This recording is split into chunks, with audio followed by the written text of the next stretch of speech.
हम सब कामयाब दिखना चाहते हैं ना।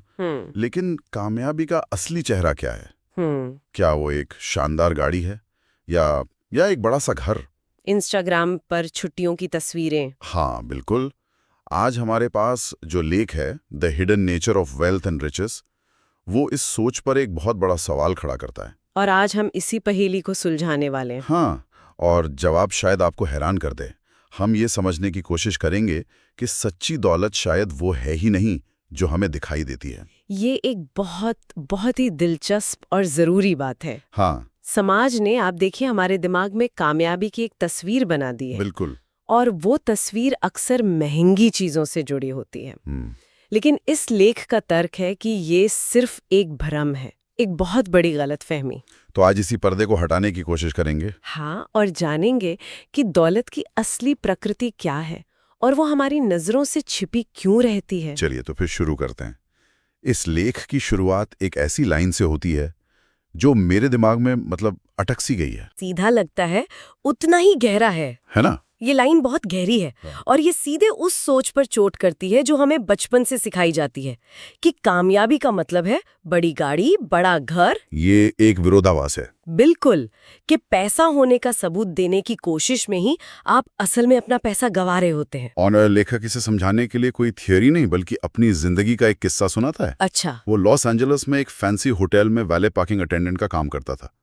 वो बताता है कि कैसे वो लोग फरारी, पोर्श, बेंटली जैसी गाड़ियां चलाने वालों को देखकर तुरंत मान लेते थे कि ये लोग तो पहुंचे हुए हैं। ये एक बहुत स्वाभाविक सोच है, हम सब ऐसा ही करते ही हैं क्योंकि हमारी आंखों के सामने जानकारी का बस वही एक टुकड़ा होता है। सही बात है। हम किसी की बैंक स्टेटमेंट या इन्वेस्टमेंट पोर्टफोलियो नहीं देख सकते, तो हम उनकी कार देखते हैं, उनके कपड़े देखते हैं और हमारी राय उसी पर बन जाती है। हाँ, और इसी को समझाने के लिए रॉजर की कहानी है। हाँ, वो कहानी बहुत दिलचस्प है। ये एक नौजवान था जो एक शानदार पोर्श चलाता था। लेखक और उसके सारे साथी उसे देखकर सोचते थे कि वाह क्या जिंदगी है, ये आदमी जरूर कोई बड़ा जीनियस होगा। बिल्कुल, वो उनके लिए कामयाबी का प्रतीक था। लेकिन फिर एक दिन कुछ अजीब हुआ। क्या हुआ? रॉजर एक पुरानी खटारा होंडा में आया। अच्छा। और सिर्फ एक दिन नहीं बल्कि अगले हफ्ते भी और उसके अगले हफ्ते भी। जब आखिरकार लेखक ने उससे हिम्मत करके पूछा कि भाई तुम्हारी पोर्श कहाँ है, तो उसने क्या कहा? तो रॉजर ने बड़े आराम से बताया, अरे वो तो वापस ले ली गई। मतलब जैसे ये कोई बड़ी बात ही न हो। हाँ, जैसे खेल का एक हिस्सा हो। लोन की किश्तें नहीं चुका पाने की वजह से उसकी गाड़ी चली गई थी। ये कहानी सुनने में छोटी लगती है, पर ये बहुत बड़ी बात कह जाती है। बहुत बड़ी। वो आदमी जो बाहर से इतना कामयाब लग रहा था असल में कर्ज में डूबा हुआ था। और लेखक कहता है कि लॉस एंजलिस ऐसे रॉजर्स से भरा पड़ा है। और ये बात मुझे उस सवाल पर ले आती है जो इस लेख में उठाया गया है। जब हम किसी को $1 लाख की कार में देखते हैं तो हम असल में उसकी दौलत के बारे में क्या जानते हैं? हाँ, हम सिर्फ और सिर्फ एक बात जानते हैं। क्या? और वो ये है कि उस इंसान के पास अब कार खरीदने से पहले की तुलना में $1 लाख कम है, या फिर उस पर $1 लाख का कर्ज ज्यादा है। बस। इसके अलावा हमारे पास कोई ठोस जानकारी नहीं होती। हमें सिर्फ उनका खर्च दिखाई देता है, उनकी बचत या उनकी संपत्ति नहीं। वाह, ये तो सोचने का पूरा तरीका ही बदल देता है ना? हाँ। हम जिसे अमीरी का सबूत समझ रहे हैं वो असल में पैसा कम होने का सबूत है। और यही आज की दुनिया की सबसे बड़ी समस्या है। हम लोगों के बैंक खाते नहीं देख सकते, तो हम उनकी इंस्टाग्राम तस्वीरों से उनकी सफलता का अंदाजा लगाते हैं। और मॉडर्न कैपिटलिज्म ने तो इसे एक पूरी इंडस्ट्री बना दिया है। बिल्कुल, लोगों को कामयाब दिखने में मदद करना, भले ही उनकी जेबें खाली क्यों ना हो। इसीलिए लेखक बार बार इस विचार पर लौटता है कि दौलत वो है जो आप नहीं देखते। ये एक बहुत शक्तिशाली विचार है। लेकिन एक मिनट, यहाँ एक सवाल उठता है। अगर आपके पास पैसा है तो उसका मजा ना लेना भी तो अजीब है। क्या ये लेख ये कह रहा है कि हमें बस पैसा जमा करते रहना चाहिए और कभी खर्च नहीं करना चाहिए? फिर उस पैसे का फायदा क्या? बहुत अच्छा सवाल है, और यही वो गलतफहमी है जिसे लेखक दूर करना चाहता है। वो खर्च करने के खिलाफ नहीं है। अच्छा। वो अमीर दिखने के लिए खर्च करने के खिलाफ है। यहीं पर अमीर और दौलतमंद होने का फर्क आता है। तो क्या फर्क है? अमीर होना आपकी मौजूदा आमदनी से जुड़ा है। अगर कोई हर महीने 5 लाख कमाता है तो वो अमीर है। ठीक है। वो एक महंगी गाड़ी की किश्तें दे सकता है, बड़े घर में रह सकता है, और ये सब दिखाई देता है। अच्छा, तो अमीर होना यानी अच्छी इनकम होना, ये समझ में आता है। तो फिर दौलतमंद होना क्या है? दौलतमंद होना छिपा हुआ होता है। दौलत वो आमदनी है जिसे बचाया और निवेश किया गया है। लेखक इसे बहुत खूबसूरती से समझाता है। दौलत वो अच्छी कार है जो खरीदी नहीं गई। वाह। वो हीरे हैं जो खरीदे नहीं गए। दौलत वो वित्तीय संपत्ति है जिसे अभी तक उन चीजों में नहीं बदला गया है जो आप देखते हैं। मतलब दौलत का असली मूल्य भविष्य के लिए है। हाँ, इसका असली मूल्य भविष्य के लिए विकल्प, आजादी और विकास पैदा करने में है। ये कमाल का नजरिया है। इसका मतलब है कि सच्ची दौलत एक तरह की शक्ति है जिसे आपने अभी इस्तेमाल नहीं किया है। बिल्कुल, ये भविष्य में कुछ भी करने की आजादी है। ये आज की कार नहीं बल्कि कल के सारे रास्ते हैं। इससे मुझे सिंगर रियाना की वो कहानी याद आ गई जो इस लेख में है। हाँ, बताइए। वो अपने बेतहाशा खर्चों की वजह से लगभग दिवालिया हो गई थी और उन्होंने अपने वित्तीय सलाहकार पर ही केस कर दिया। और उस सलाहकार का जवाब तो क्लासिक है। अदालत में उसने कहा, क्या कहा? उसने कहा, क्या मुझे वाकई उन्हें ये बताने की जरूरत थी कि अगर आप चीजों पर पैसा खर्च करेंगी तो आपके पास चीजें बचेंगी, पैसा नहीं। ये जवाब तो कमाल का है। ये सुनने में मजाकिया लगता है पर ये इस पूरी चर्चा का सार है। मतलब सीधी सी बात है, अगर पैसा उड़ाओगे तो पैसा नहीं बचेगा, सामान बचेगा। और यहीं पर वो सबसे बड़ी गलतफहमी सामने आती है। जब ज्यादातर लोग कहते हैं कि वो करोड़पति बनना चाहते हैं तो असल में उनका मतलब क्या होता है? उनका मतलब होता है मैं 1 करोड़ रुपए खर्च करना चाहता हूँ या चाहती हूँ। बिल्कुल। और ये करोड़पति होने का ठीक उल्टा है। करोड़पति होने का मतलब है कि आपके पास 1 करोड़ की संपत्ति है, ये नहीं कि आपने 1 करोड़ खर्च कर दिए हैं। दौलतमंद बनने का सिर्फ एक ही तरीका है। क्या? जो पैसा आपके पास है उसे खर्च ना करना। ये सिर्फ दौलत बनाने का तरीका नहीं है, ये दौलत की परिभाषा ही है। तो अगर ये इतना सीधा है, कम खर्च करो ज्यादा बचाओ, तो लोग ऐसा कर क्यों नहीं पाते? ये इतना मुश्किल क्यों है? लेखक ने इसकी तुलना डाइट और एक्सरसाइज से की है। और ये बहुत सटीक बैठती है। अच्छा, कैसे? मान लीजिए अमीर दिखना जिम में पसीना बहाने जैसा है। आप मेहनत करते हैं और आपको लगता है कि आप एक बड़े इनाम के हकदार हैं। जैसे कि एक बड़ा चीजी पिज्जा? हाँ बिल्कुल, आपने मेहनत की है तो आप उसे डिजर्व करते हैं। हाँ, ये तो बहुत जाना पहचाना एहसास है। और दौलतमंद बनना उस पिज्जा को मना करने जैसा है। ये असल में नेट कैलोरी बर्न करना है। ये बहुत मुश्किल है।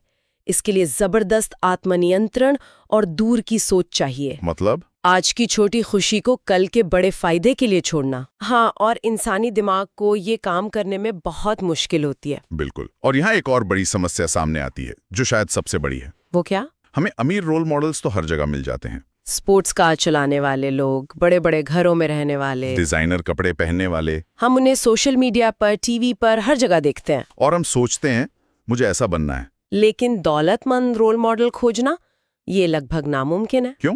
क्योंकि उनकी सफलता तो परिभाषा के अनुसार ही छिपी हुई है। वो शायद एक सामान्य सी कार चलाते होंगे, एक ठीक-ठाक घर में रहते होंगे। उनकी दौलत उनके बैंक खातों में, उनके इन्वेस्टमेंट पोर्टफोलियो में छिपी है, जिसे कोई नहीं देख सकता। इसका सबसे बेहतरीन उदाहरण रोनाल्ड रीड का है, जिनकी कहानी इस लेख में बताई गई है। हाँ, वो कहानी तो मतलब अविश्वसनीय है। जब मैंने ये पहली बार पढ़ा तो मुझे यकीन ही नहीं हुआ। रोनाल्ड रीड अमेरिका में एक चौकीदार और गैस स्टेशन अटेंडेंट थे। एक मामूली सी जिंदगी, मामूली से नौकरी। और 92 साल की उम्र में 2014 में उनकी मृत्यु हुई। और उनकी मौत के बाद दुनिया हैरान रह गई। पता चला कि इस मामूली से दिखने वाले चौकीदार ने चुपचाप $8 मिलियन की संपत्ति जमा कर ली थी। आज के हिसाब से लगभग 6.5 करोड़ रुपए। सोचिए, उसने ये पैसा ब्लू चिप स्टॉक्स में निवेश करके बनाया था और दशकों तक उसे हाथ नहीं लगाया। और अपनी वसीयत में उसने इसका ज्यादातर हिस्सा एक लोकल हॉस्पिटल और लाइब्रेरी को दान कर दिया। जब तक वो जिंदा थे, किसी को, उनके करीबी दोस्तों तक को उनकी दौलत का अंदाजा नहीं था। वो किसी के लिए वित्तीय रोल मॉडल नहीं बन सके, क्योंकि किसी को पता ही नहीं था कि वो एक रोल मॉडल है। उनकी मौत के बाद वो हजारों लोगों के लिए प्रेरणा बने, लेकिन जीते जी नहीं। और यहीं पर लेखक एक बहुत शक्तिशाली तुलना करता है। कौन सी? वो कहता है, कल्पना कीजिए कि आपको महान लेखकों की किताबें पढ़े बिना लिखना सीखना है।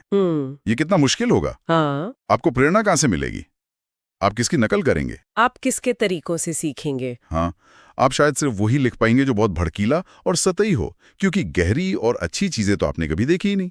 तो क्या इसका मतलब ये है कि हम सब आर्थिक रूप से अनपढ़ों की तरह है, जो बस सबसे ज्यादा चमकने वाली चीजों की नकल कर रहे हैं? काफी हद तक हाँ।